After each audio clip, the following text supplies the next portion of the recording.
Today we've got a great episode with Mark Strickland, who was a JUCO National Champ in Kansas and who's frequently talked about as the top club wrestling coach in Virginia. Before that, he was a high school All-American and two-time state champion for Great Bridge High School. He talks about how he's been amazed by the growth of the Predator Wrestling Club and how he's working to strengthen the sport of wrestling in the state of Virginia. I'm joined by my co-host, the one and only Buddy Lee, and if you like this episode, please rate and review it on iTunes and share it with a wrestling fan. Now let's get rolling with Mark Strickland.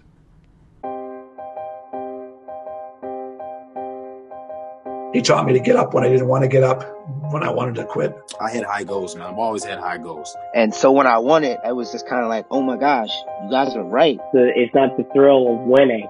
It's the joy of having that personal goal and being able to achieve that and walk off the mat with your head held high and with your hand up. That just fueled my fire, and I was in every state championship match from there on until I graduated. That was when I really started doing the kind of wrestling that I was capable of. Anybody that steps in the ring and just decides to commit the entire time is a state champion in my book.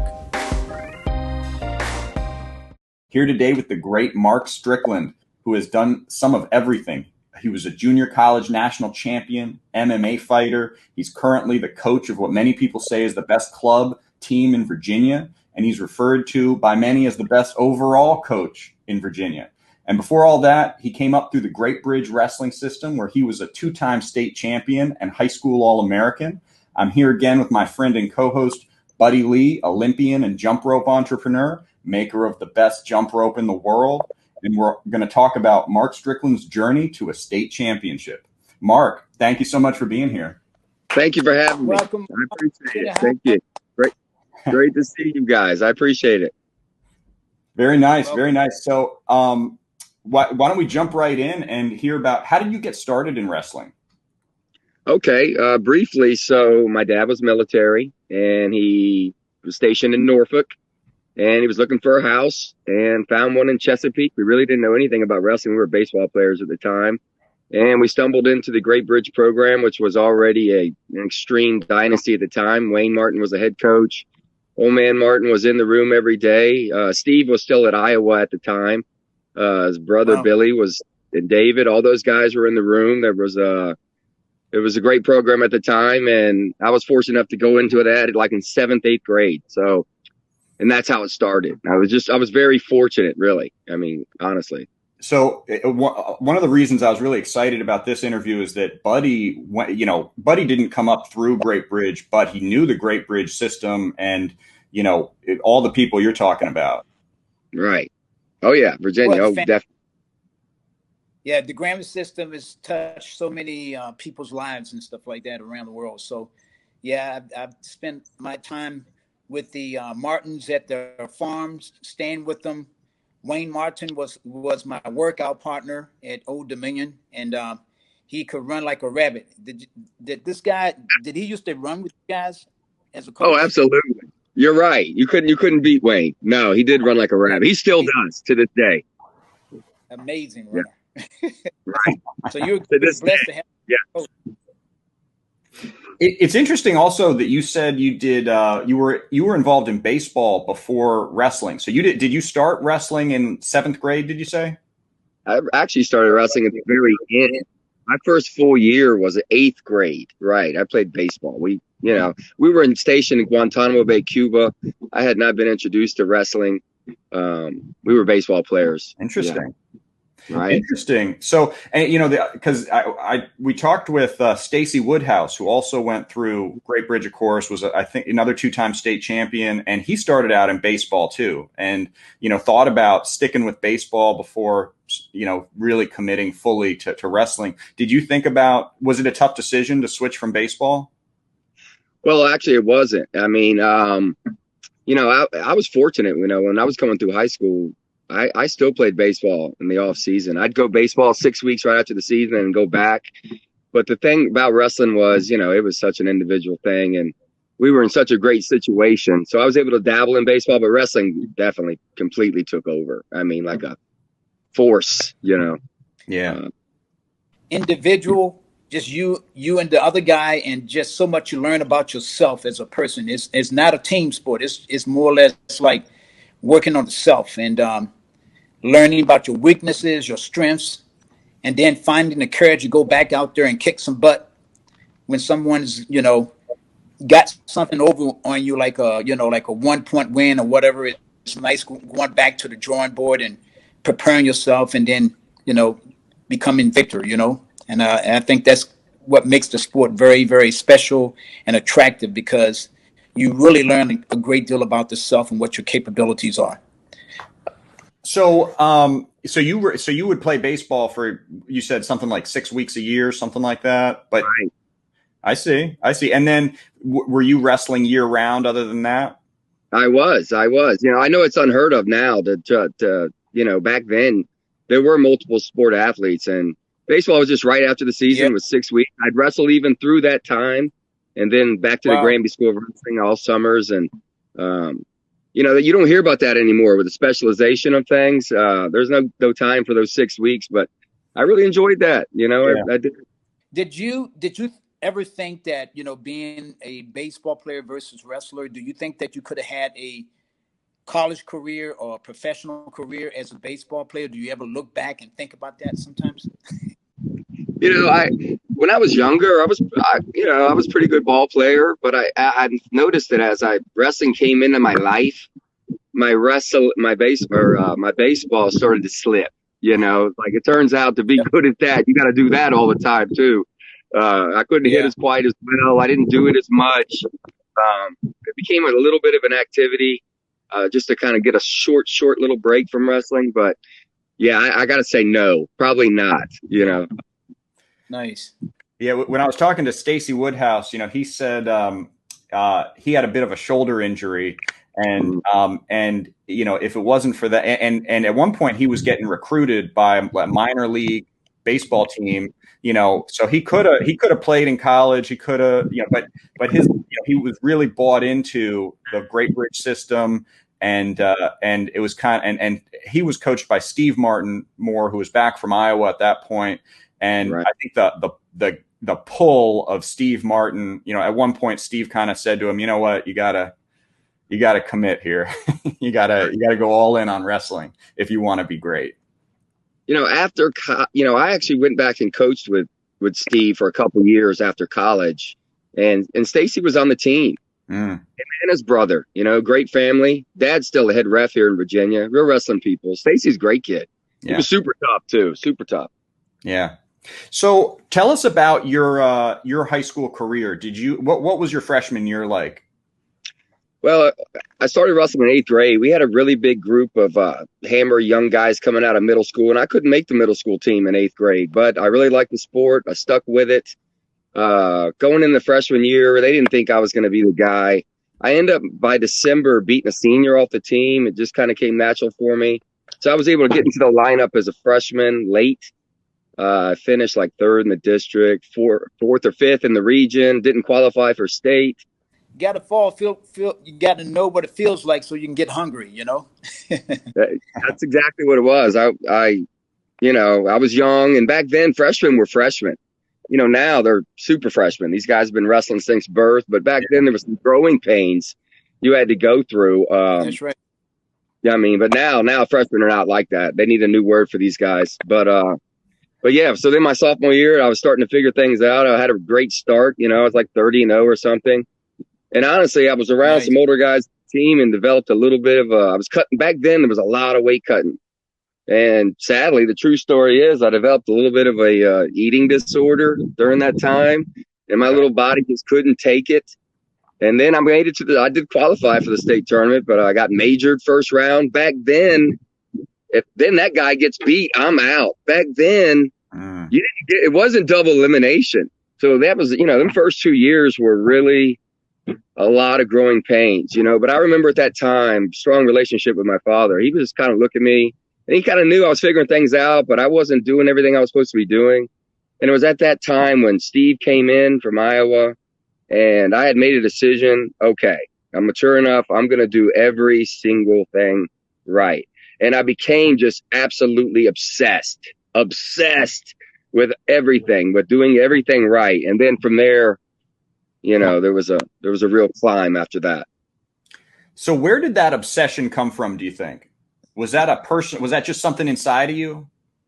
But it's hard to say, really. I would say, I think so. I really do. I looking back and coaching at all these years, and some people say you can't teach that stuff, that fire in your belly, that moxie, the fact that we grew up fist fights, we played in the yard. There weren't cell phones. We were in a whole different culture of, I think, toughness, and I really, really at that age, I don't know. I just really believed I could do it. I believed I was just as tough, just as talented. I had the good coaching. I really loved the feeling of competing.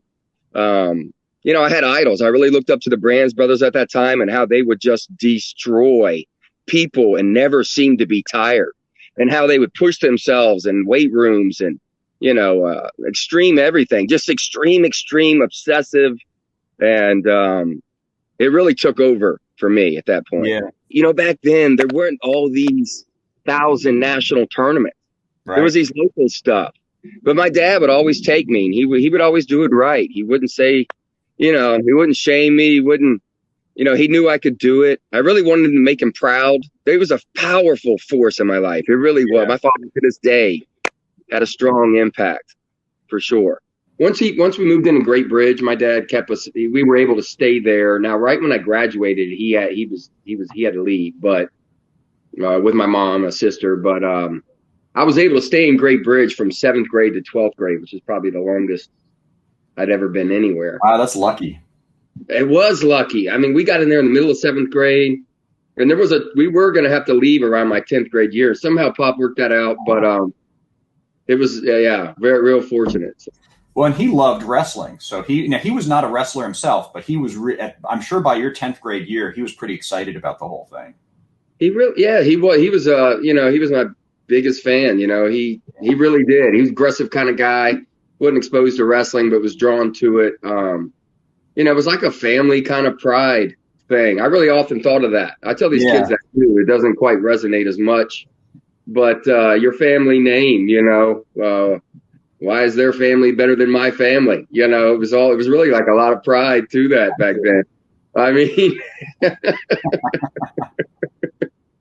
But that's how things were. Yeah. Or at Predator, do you have mostly, does everybody that come there, or do they fit the same mold where they are ready, they want to be champions, that's why they're there? Well, no, they certainly do not. And most people, I would probably say 99% of the athletes that come to Predator are not good yet. Okay. They're not good yet, but there's something about them that wants more. Maybe they stepped into another little intermediate room somewhere or something, and they're having some early success, and they want to go to the next level. But no, they all go through all that, getting used to the room. There's a dynamic in there. You just don't come into Predator. There's guys that have been there a long, long time. They kind of migrate off the wall. There's this hierarchy in the middle, and you got to earn their respect. And you learning how to drill and how you walk in, and, signing up for tournaments, and just how you carry yourself. And it's not the points, it's the effort. If you lay down, oh my goodness, they got to come through all those little things. But no, they all struggle with different confidence issues or performance issues, or all the way down the line, until while they're finding themselves, and maturity, pre-puberty wrestling, all that stuff, and peers, oh my goodness, but dealing with failure. And I swear they're all different. There's no cookie cutter about it. Put them in a good position, a good situation, a good program is something right away for them to have pride in. That starts right away. But then individually, you got to dig. How many kids do you have in Predator at the moment? We we only have 2 full mats, so we cut the session at 70 kids. Okay. So you've got generally our practice is like 40. Right. And then are you, is that your full-time exclusive occupation, or do you have a day job? Oh no, this is 24/7. Awesome. Full-time wrestling coach. Yes. That's all. Oh no, we have an army. I mean, there's a big time organization of it. There's a lot of things happening in the back. Yeah, it's as intense and full throttle as we're committed to making it successful.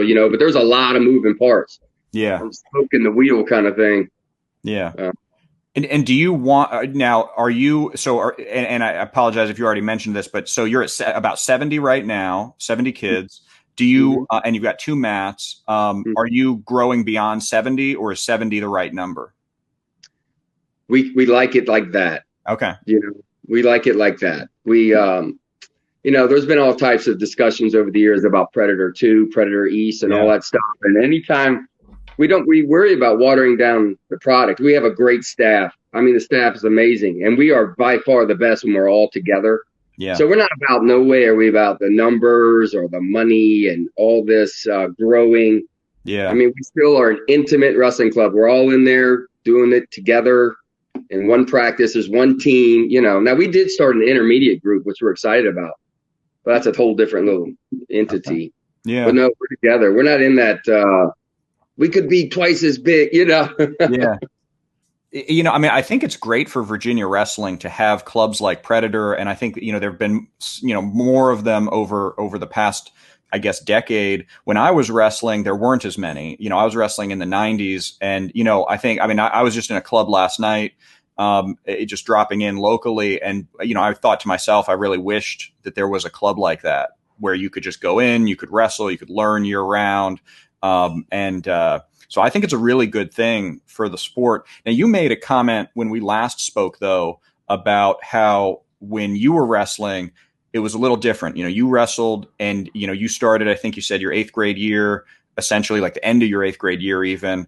And by the time you were a junior and you started as a sophomore on the Great Bridge team. And then as a junior, you won the state tournament. Did I get that right? Well, I started at the middle of 7th grade. Okay. 8th grade was my first full year. And I mean, my 9th grade year, I made the team in January. Didn't qualify for the state tournament. So on from there. But right. But there was a really good, I was fortunate to go into the situation that I was in. Great Bridge is house at the time. Yeah, it sure was. And the point where I was headed with that was, you made a comment about how things are a little different now, where you've got these super 9th graders coming out, and they come out, they're ready to win. I remember some of those guys when I was wrestling, like Michael Martin came out of Great Bridge and he dominated the state tournament as a freshman.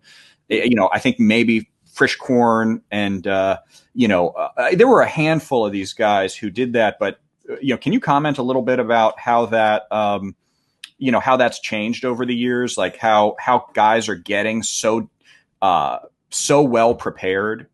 Right. No problem. Well, yeah, it's completely different now. The word freshman is such a dated word.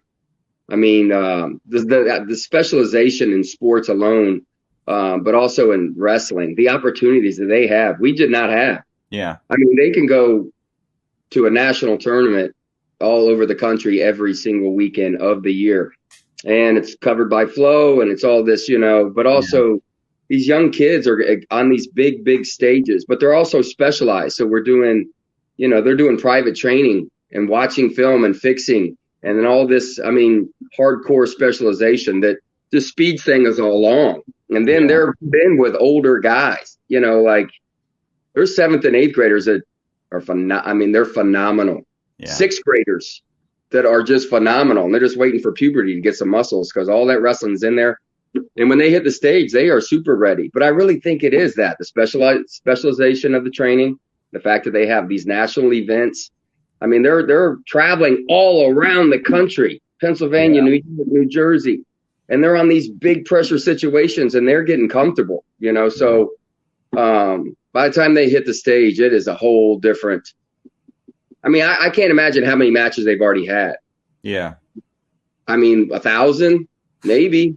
Wow. It's really, and you got to be careful because USA Wrestling came out with a stat like 2 years ago that said 70% of all wrestlers quit the sport by the age of 13. Yeah. Do you know that? I did not. Think about that number.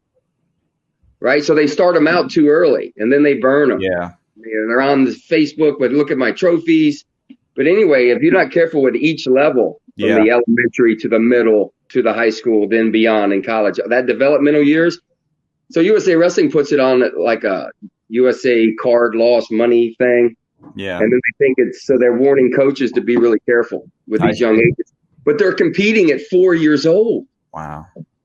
Now, what do you think about that? Like, so there's two schools of thought. The Russian school, as I've always understood it, in Russia, where they've got obviously probably the world's most dominant just overall system and culture with wrestling in a lot of ways from a numbers standpoint. They don't have competition until an older age. They've got, they don't have weight cutting in a lot of, at least across the board on a large scale at young ages. And then they get into progressively, they do more and more competitions. In the US, there's oftentimes right into competition, like you're describing, like at 4 years old. Where do you come down on that? Like, if you're recommending to parents or you're just coaching young athletes, like what do you like them doing a lot of competitions? What's the balance? Well, first, I think at those young ages, they should do all the developmental sports stuff. All that stuff is great. Soccer, gymnastics, all that stuff is great. Baseball, team sports. They should do all of that stuff for developmental purposes. But then personally, it might be a little old school, but I'm totally against this 4 years old and competition. I don't think there's anything with being involved in the sport. Yeah. I think it's too early. I do. I think it's too early. And then we should be careful. Yeah. So, yeah. Yeah, I agree with that. So then when do you like them to start going into competitions? That's a good question. I mean, I think around sixth grade, it's time, sixth grade. And nowadays, a lot of people are holding back, so they get that extra year in that middle school year too. So, if you do that, 6, 7, 8, there's plenty of time in there, pre-puberty, you got to be real careful.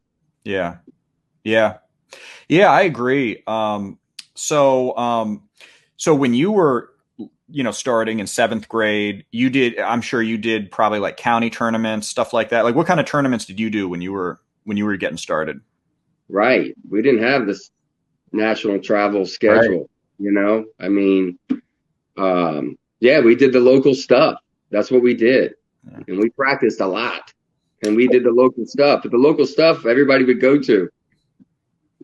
So what's interesting to me is that Great Bridge, when you were on the teams and then when you went back and coached, Great Bridge created national teams. I mean, you guys were nationally ranked and at least 1 year, I think you were ranked number 1 in the nation, if I'm not mistaken. And, I feel like you did that. Correct me, set the record straight here. But, I feel like you did that with practice room as kind of like the foundation. And then, you had a tough schedule, but it wasn't, I mean, like you said, it wasn't this national circuit year round. So was it mostly about what Steve Martin and the other coaches were drilling you, on throughout the year? Like, is that how you guys got as good as you were? Well, when we came, all that is definitely true. But when we came through, let me see, when we all went into high school, there was 11 of us that, like me, like Jamie Kelly, Carlos Eason, Shane, this big group, we're all the same age and went through together. And, practice, I mean, it was all the time. We were at Granby School of Wrestling, so it was hard summers. Yeah. And, we had great partners, and there was a system that was put into place, which was great. It's a little different than a club where everybody has different needs. Yeah. This was a system that you worked as hard as you possibly could to get this system. And of course, with the lifting and the training, but we were just the system of everything really helped us. So this is one of the reasons I was really looking forward to talking to you, because I'm a systems guy myself, and a lot of people don't really think about systems. And, your reputation is someone who I think somebody told me that outside of Steve Martin, you probably know the Granby system better than anybody on earth. from a technical perspective. And, can you just talk about like, what does it mean to be following a system? Like, what does it mean to be kind of coaching towards a system? Right. It's very difficult actually to pull it off nowadays in club setting. Yeah. Because there are so many different styles and ages and body types. But, basically a system is you get together as a staff and you decide, hey, this is what we're going to do. And then you stick with that. Yeah. I mean, there's a million moves and they all work. Yeah. And you could be the jack of all trades and the master of none of them, or you make a decision that, hey, in the tight weight situations, this is what we do. Front lock, headlock situations, this is what we do. These are going to be our 2 or 3 main attacks. This is how our defense is going to be. Is it going to be butt drag? Is it going to be funky? Is it going to be scooty? You make these decisions on the bottom. Hey, are you going to stand up or are we going to be rolling? Change it. You make these and on top, think about what can you be on top? Oh my gosh. Are you a legger? Are you a crabby guy? Are you in the bars and cheap tilts and mason tilts? So you got to make these decisions. Then you have to stick with it. Well, and that's what was in place for us. We're like, this is what we do. Get good at it best you can. And they stuck with it. Yeah, they sure did. And, some of the power of it for me is that it reduces the thought process in a good way. You don't have to be wondering about what it is you're getting good at. You've got to think about so many things in wrestling that you're never, my coach used to tell me it's a thinking man's sport, it's like chess and, so by implementing a system like the Great Bridge system, the Granby system, it minimizes some of that complexity so that you're able to just focus on the quality of the technique. Is that how you think of it, or is that right? I agree with that. I personally, sometimes we struggle with that, like we need to really focus on what we want to do on, say, top. Yeah. Now, is that something that Steve Martin would relate to, in your opinion? Not to put words in his mouth, but like, when he was coaching, like, did he struggle with, what should we be doing on top? I don't think so. I don't think so either. I don't think so. But again, if you look at, the past history, say Granby School, say Great Bridge, say, it was still pretty complex on top. Yeah. But it just wasn't okay. Like, we didn't do legs, we didn't. We did bars and tilts and Turks. Yeah. And we did cradles and Shirellas. So there was a lot of stuff to still keep you stimulated, but we didn't do legs. You know what I mean? We stopped legs. That was what that was. Nowadays, it's probably everywhere now. Yeah. So so when you were wrestling, like, how did the system adapt to body type, or to like did you or did it not? Like, was when you were wrestling, it was like, okay, here's the system, here are the rules, get used to them, or was there allowance for for kind of some preferences, like at a certain level?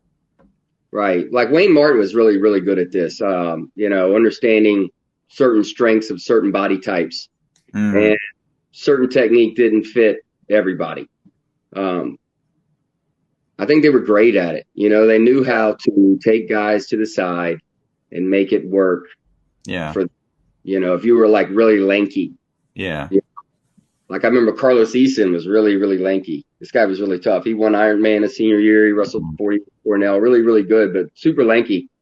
And, and they make adjustments for the body types. And some guys are a little stumpy, But yeah, they were really aware. It wasn't exactly cookie cutter, Yeah. But like, for example, here's one. Like, so are you a guy that attacks from the open? Like a fake attack from the open, or are you a guy that attacks from ties? Yeah. And we were taught, which is like a lost art, I feel, is really teaching pull on your feet. There's so much technique, and it's so hard to teach. But they were really great at teaching that. And to this day, we do that at Predator, and it's difficult. But like, we weren't a Great Bridge. We weren't divers in there, So you really that just wasn't the style. That was not. you had to get your hands on them, really learn how to create space and push and pull and hand fight and wear people down and really do high level pull technique. Yeah. That's a lost art, I tell you. Yeah. A lot of people now are just bang and go, you know? Yeah. Yeah. Interesting. So I'd love to talk a little more about your experience. So you've said how you didn't make it to the state tournament your sophomore year, and then you won it all your junior year. So for you, what was that growth like? Like, what did you do between sophomore year and junior year? Well, my freshman year, I didn't make it. My sophomore year, I did make it. My freshman year, I almost made it. I got headlocked at the buzzer at the regional. That's a little man, damn. Oh, it's painful. But I knew then I had this was all happening quickly, and I don't think you could love wrestling anymore. You know, guys at that age, they really just can love some wrestling, and we worked really, really hard. Going into my 10th grade year, I really was on track to what I thought was a mature enough guy to be able to do these things. And I swear, I think I got to like almost 30-0. I was just doing everything right, but we were cutting a lot of weight, and there were some older guys on the team. It was when I was younger, I guess I looked up to them. That whole mentality changed later, but some of them were throwing up to make weight, and I kind of got on that train and got into this eating disorder thing like the last 2 months of the season. Yeah. And, man, it kicked me in the butt. I got majored the first round of the state tournament. And then that guy went down next round, and I was out. That's right, because you were saying how it wasn't a double elimination at the time. I was out. And I remember my father looking at me. I think he kind of knew I had made some bad decisions with all that. And he didn't, I remember, but I had made that decision then that I was going to do everything right. And then Wayne did bring Steve in from Iowa at that time, and he did help us a lot too. And, but after the 10th grade year, I feel like I had a way more developed brain, maturity wise. And then after that, it was just an obsession to do everything right. And then after that, it just kind of took off after that. Yeah. Matter of fact, my junior year, I had Sabo in the state finals. Now, Sabo had won the weight the year before when I was getting, crap kicked out of me. But that was a great match too. I saw that. I saw that video of that. That's pretty. It was an intense match. Sabo was good. He was really good. He wrestled at Okie State too. Sabo was good. I didn't realize. Back then, remember, we didn't even know really each other. You know, you didn't have this. There was no, media. Like, we didn't know. You don't Google anybody or anything. Right. Check up their track wrestling. I think that social media has helped wrestling in a lot of ways. I mean, it really helps bring the community together, and it's great, I think, to be able to see into these other wrestling rooms and to talk to people and to hear from them. And this podcast will be shared on social media at some point, and and it's great to. I mean, it was much more isolated, I think, back before then. Right, it was.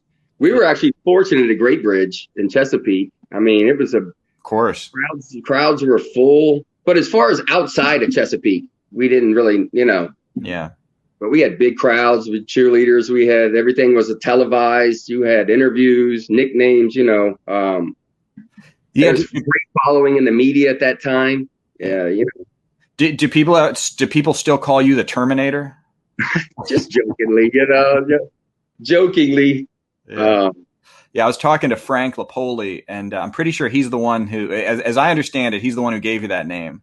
That's true. Yeah. Frank was great for that stuff. Everybody wasn't just me. I mean, he gave everybody nicknames. He was, Frank's great.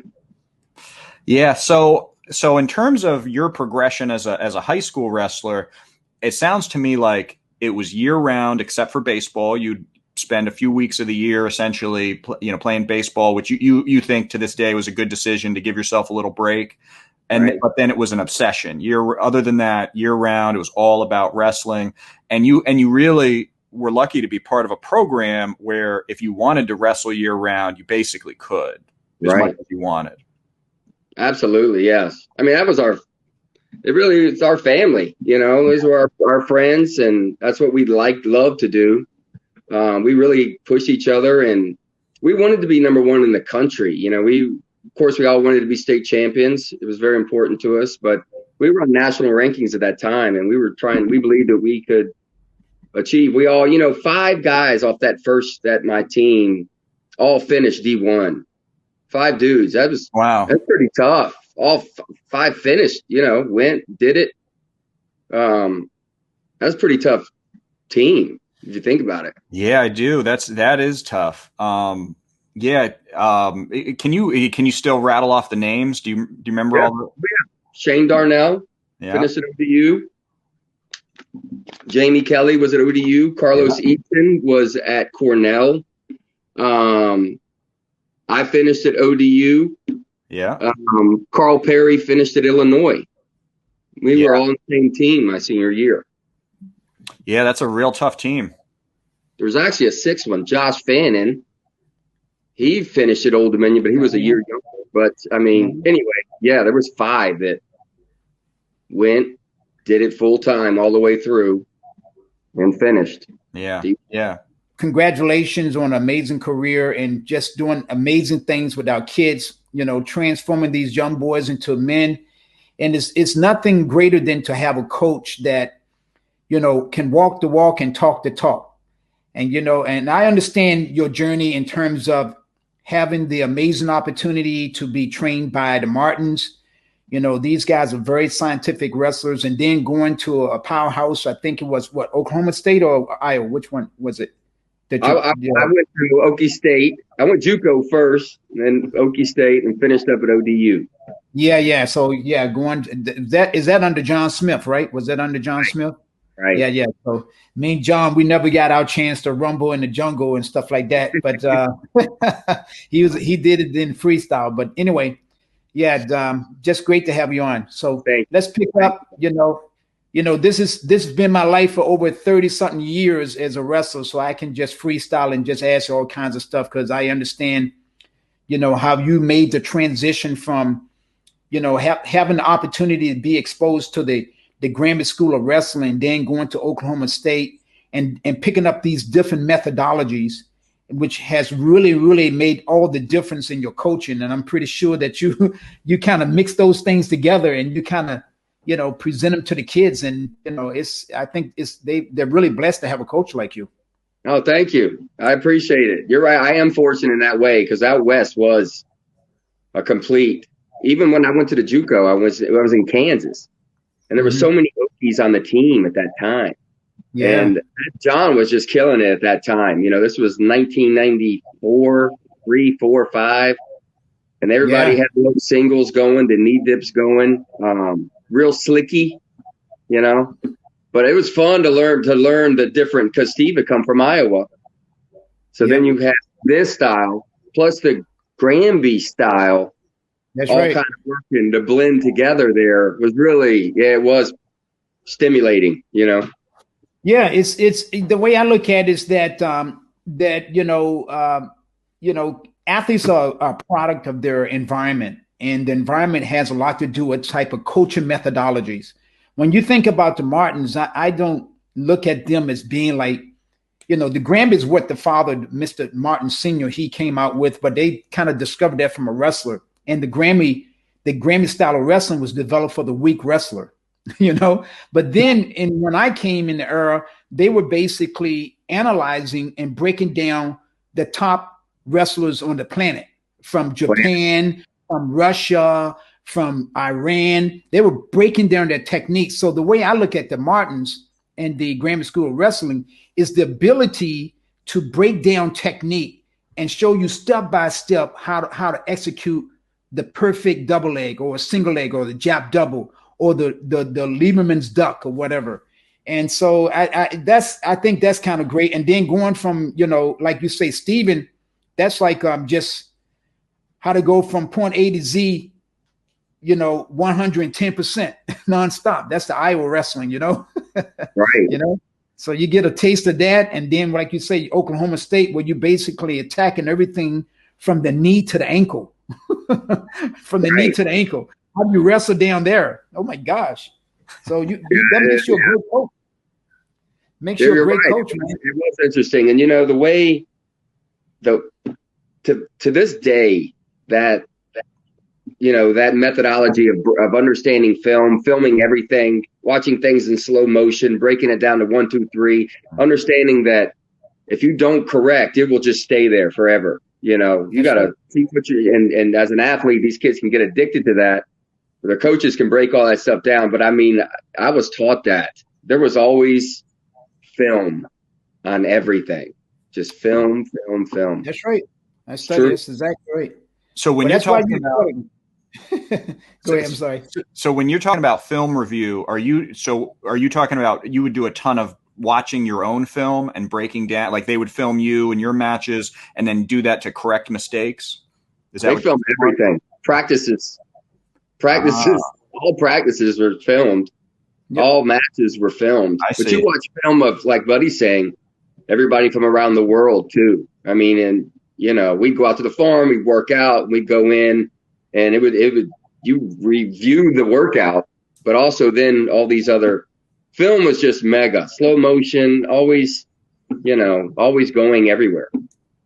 Yeah. Old man, you couldn't really see it if it wasn't in slow motion, That's exactly right. I remember when I taught myself Greco-Roman because we come from the folk style. And then I went from Old Dominion, then I went straight into the U.S. Marines, and there was an all Greco-Roman team. And these guys, they didn't like me because I was a, two-time All-American coming from Old Dominion, kicking their butts. So they weren't going to teach me anything. So I just went and did the method like, hey, man, I invested in my video camera that could do slow motion. And I started filming everybody that did Greco. And then I started studying the Russians. I studied the Cubans because their style was similar to mine because they changed elevation for Greco. And that's how I learned Greco. I taught myself through that methodology of filming and breaking down in slow motion and learning everything. So when I started lifting everybody in the world for Greco, they thought I was studying under somebody. No, I was from the school of wrestling, from the Graham School of Wrestling of breaking down technique. And I just think it's a blessing that the athletes have that kind of coach that has been exposed to those kind of methodology. In fact, I think, Mark, that's your secret weapon. Your secret weapon, right? I appreciate all three of those styles, the Granby and the Iowa style, as well as the Okie style, I say. And you're right. I'm very fortunate, buddy. You're very, very fortunate. What was the biggest influence on Predator? Like which of those three experiences that you've had? Oh man, that is something. I would probably have to say it's a blend. I swear it really is a blend. Like, for example, like Buddy's talking about, like the Iowa style. Yeah. Like I would hear stories with the old man. I mean, they'd sit down for 15 minutes for a demo. And he was just extremely thorough. 15 minutes of breaking down a move, he was super duper thorough. But then this Iowa methodology comes in and you're not allowed to lose your sweat. You've got to keep your heart rate up all the time. It's like this super fast pace. That whole sit on your butt for 15 minutes, that just doesn't. And but then you start to throw in some slicky stuff, and the kids do like that stuff too. They like misdirection. They want technique and hand fighting and misdirection stuff. So, and then on the bottom, yeah, I mean, that just follows everywhere. I got to tell you, I don't know, but they're all three in there, though. They're all three in there. Yeah. Greco too, buddy. Greco too. Yeah. Yeah, get a little bit of everything in there. Yes, very much so. You say it's difficult to have a system at a club. And I think you mean, but I don't want to put words in your mouth. I think you mean that because it's 3 days a week, 4 days a week, and not 24/7, is that why it's difficult to have a system compared to like a high school where it's every day, all the time? Well, that is true. The fact that you really don't get it. Yeah, I don't think you get quite the drill time rep, but also, It's hard to say. I actually struggle with this, to be honest. You know, Yeah. it's really something we discuss a lot. You know, because we have flip-flop systems, and one time, briefly, we got fed up and just switched all to legs. We're going to be leggers. We're going to have legs in our room, so our guys are used to legs all the time and defending legs all the time, and they're going to need it in college anyway. They might as well learn it the right way, and they want to throw legs anyway.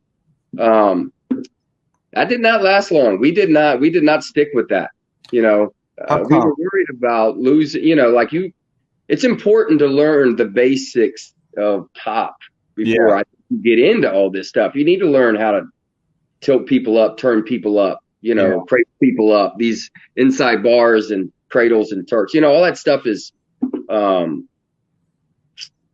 anyway, so then we decided, I know we these are things we talk about by the stage, you know, you're like, well, this is not for everybody. Let's be smart. Johnny over there is 7 foot tall. It's for him, but it's not so we started individualizing certain things for certain people. I see. Interesting. So one of my heroes is it's outside of wrestling, but Gary Kasparov, the chess player. And, you know, he would say that a bad system is better than no system, you know, or bad plan is better than no plan.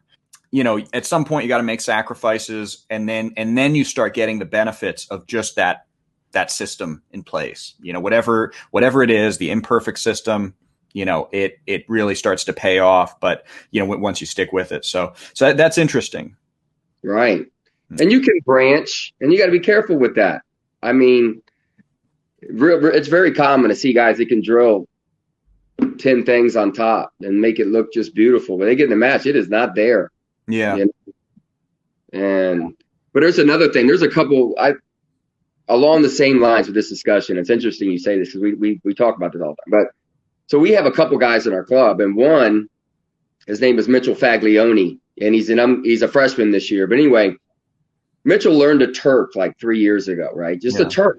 Everybody knows a Turk, right? No, Mitchell learned a Turk, and it's all he ever wants to do whenever, in all positions. I mean, when he takes you down, he is just looking for a Turk the whole time, and he turks the hell out of most people he wrestles. He's that good at it, slipping into it. And it's a Turk. Everybody else learned the same Turk, and they can Turk, but he has this like right to it.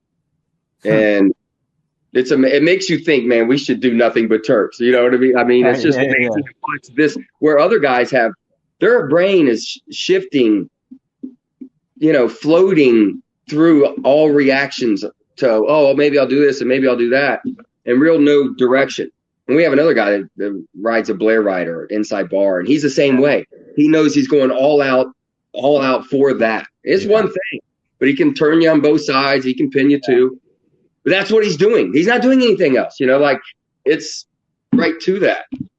That's interesting. So then is kind of the genius of the kind of the Great Bridge system, is that they were really able to make it work for such a broad number of wrestlers, you know, where it's like, you know, like I went to one regret I have in wrestling when I was in high school is that I wish I'd gone every year to the Granby camps.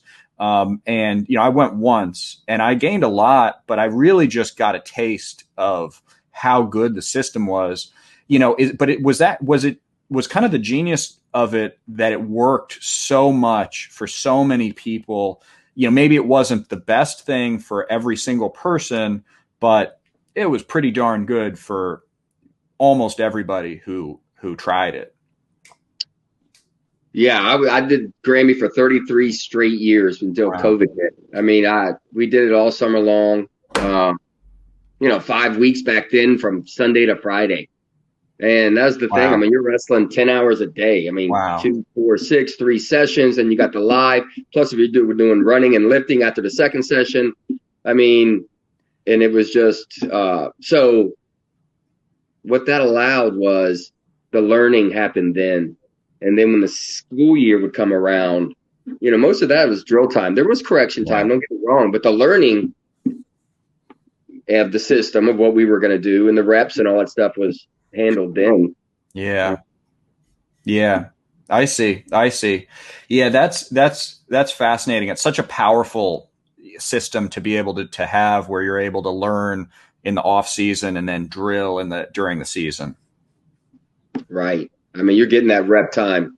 We were told that all the time. 1,000 reps, you'll see it. You'll be able to see it in the state finals. I mean, hard reps and but we knew that what we were expected to do in certain situations. It was us to learn it, and we were fortunate. Fortunate. So, in terms of the decision to be a club coach rather than a high school coach, was that a difficult decision? I mean, I'm sure you could coach at any high school you wanted, and you did coach you led some teams to state titles in Louisiana, I think it was, as head coach. Did you was it a difficult decision to not be a high school coach and to do the club? No, unfortunately. So when we went to Louisiana, all right, I had recently been married and we had small children, and I was a head coach at a young age. And we built that program down south to be nationally ranked. I was really proud of what we did there. And Katrina is what got us, but we were nationally ranked, that little southern place. We had an army there. It was crazy. It was just enormous. We were ranked number 2 by Win Magazine for the most improved program in the country. It was just amazing. Wow. Yeah, I mean, it was great. But Katrina hit. So, my wife of the time, we had small children, and one with special needs even, was not going back. It was like, you do the wrestling anywhere you want. You can rebuild this and do this anywhere you want. And she was right. So we left. And I went to Bocosin and took that head coaching job. I think they were like 30th or 27th the first year. And then we were 3rd the first year. And the second year we were 2nd. And we were building there. It was going well. But I was having personal problems at the time. I was having personal problems. I was going through divorce, and it was a low spot for me personally, and I had some problems. So I got in a little trouble, and Predator reached out to me after that, and so I was into this club scene. Now the whole time I was thinking, I'm going to get through all this and get back to high school. Well, I couldn't imagine being in a club setting forever. Nobody was doing that then. There was none of that. It was high school. There was no. But once I got in the club and saw the potential of it, and I was, fortunate to be in that situation at all. But a lot of like-minded people, not just me by any means, came to grips that you can be as successful as you want, without all the little VHSL, high school stuff. Anyway, more in a personal setting without all the paperwork and all these things. You could build it differently. Private training, basically build the program that way, and big staff and this big schedule all the time. And, that took off, and I've been pretty amazed actually. But there's a lot of people working hard to do it for sure. Yeah, I think that it's about, Mark, is anything that you want to share? Because I think at the end of the day, how do we basically help you to get your word out, to basically educate people about what your mission is, why you have the greatest club, and why they should be a part of your program? Because, this is a very tough time with the pandemic, and then just how can they, contact you to learn more about how to be a champion on and off the mats? Yeah, thanks, buddy. I appreciate both of you, Will, buddy. I really do. We're Virginia Teen Predator. We're located right there out of Richmond. We're living the dream. We are living the dream. We have great relationships.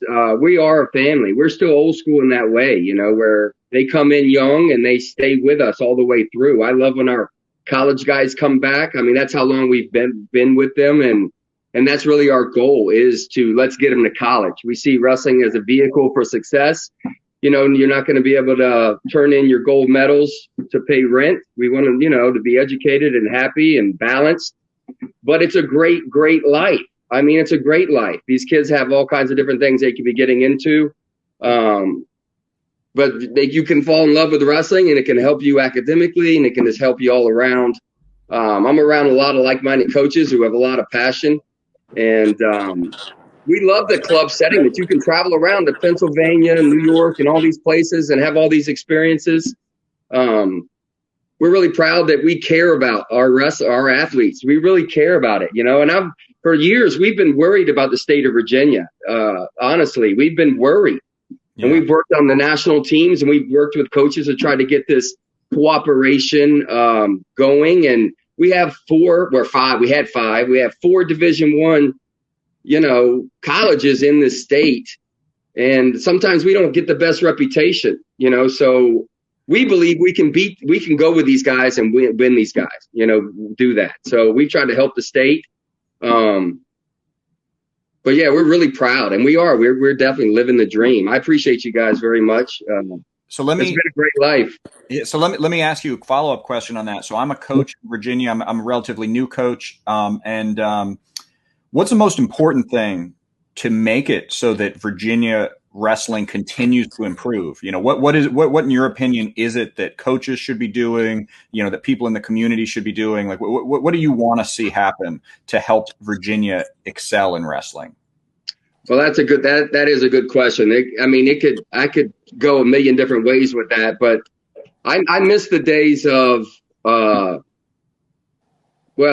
I think the coaching is a little down on the high school side from where it used to be. I think that, you know, a little bit down. We're going to have to travel as a state, like the rest of the country does. I mean, we got to expose these kids like the rest of them do, to keep them on these big stages. And I think coaches' cooperation. You need a platform to basically be able to educate people. They need to hear about your mindset, your methodology. And I think that when you're talking about, you know, coaches lacking, then, you know, we got to take leaders like yourself and basically, you know, present you to the community so that, you know, coaches can come to you and start learning and about mindset. Because I think that you've been blessed with the opportunity to be exposed to, you know, winning styles of wrestling. When you're talking about John Smith, 6-time world champion, Oklahoma State, multiple times national champions, Iowa, multiple times national champions, and have coaches to coach you, and you bring that knowledge to the rest of the world. I mean, you know, these coaches need that knowledge as well. They need it as well, because they're stuck. Buddy, let me tell you a funny story on my YouTube wheel. So I was on my recruiting trip at Okie State. Now, I've been raised on the Brands brothers because Stevie was workout partners with them. Yeah. They were my idols and everything. So John takes a group of guys. We go over to the National Hall of Fame, and I see the Brands had, you know, their world championship medal. And I say, hey, that's Brands' world championship medal. He's tough. And John says, shit, he didn't even place the next year. Imagine trying to win 6 in a row. That's tough. That's right. I looked up at him, and I was like, oh my gosh, he's not bad. He's like, he didn't place the next year. What? That's right. You got to watch what you say around the other world champions, because you're right. How in the hell do you do that shit 6 times in a row? You know? Yeah.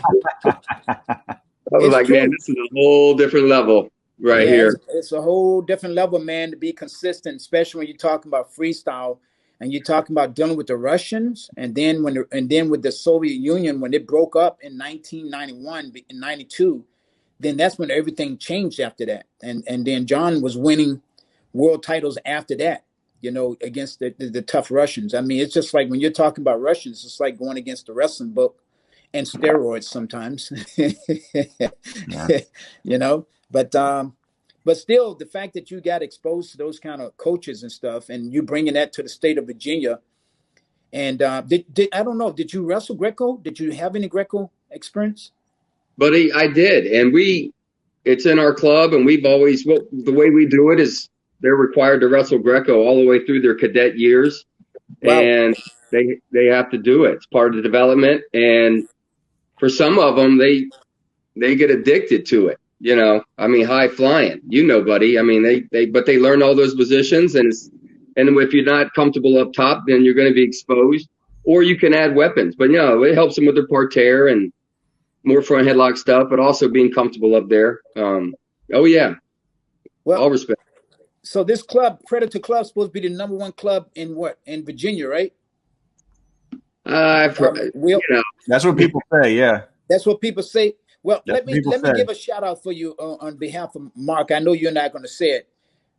This is why the Predator Club is #1, because this gentleman, this wrestler, part of our family, he's had the opportunity to be exposed to the greatest wrestling methodologies in the world, and he's bringing that to Virginia.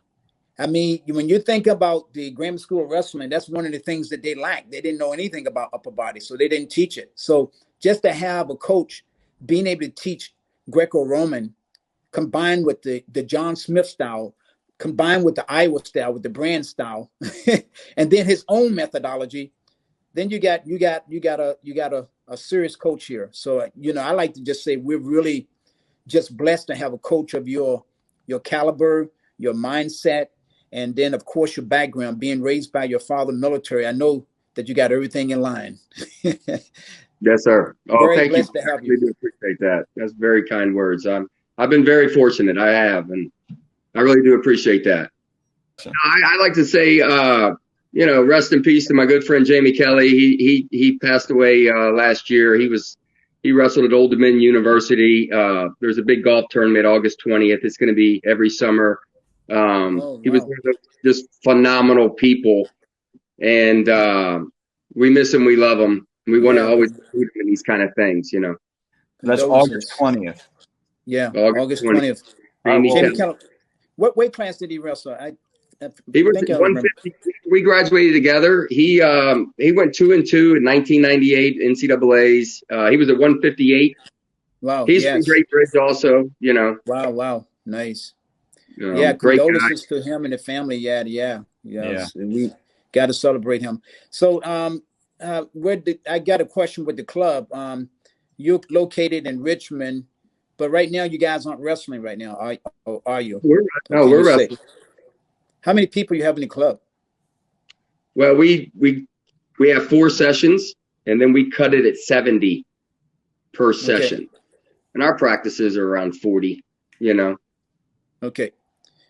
So I think that what I want to do, donate some jump ropes to the Predator Wrestling Club in Richmond, so they get these guys jumping. So we'll make sure we get your address and send you some jump ropes and Buddy Lee jump ropes. And then, if these guys want to purchase more, they can go to buddyleejump-ropes.com. But for the most part, we just want to do that for you, for coming on the show and for being one of our outstanding coaches of Virginia. Thank you, buddy, very much. I really appreciate that. Absolutely. You're welcome.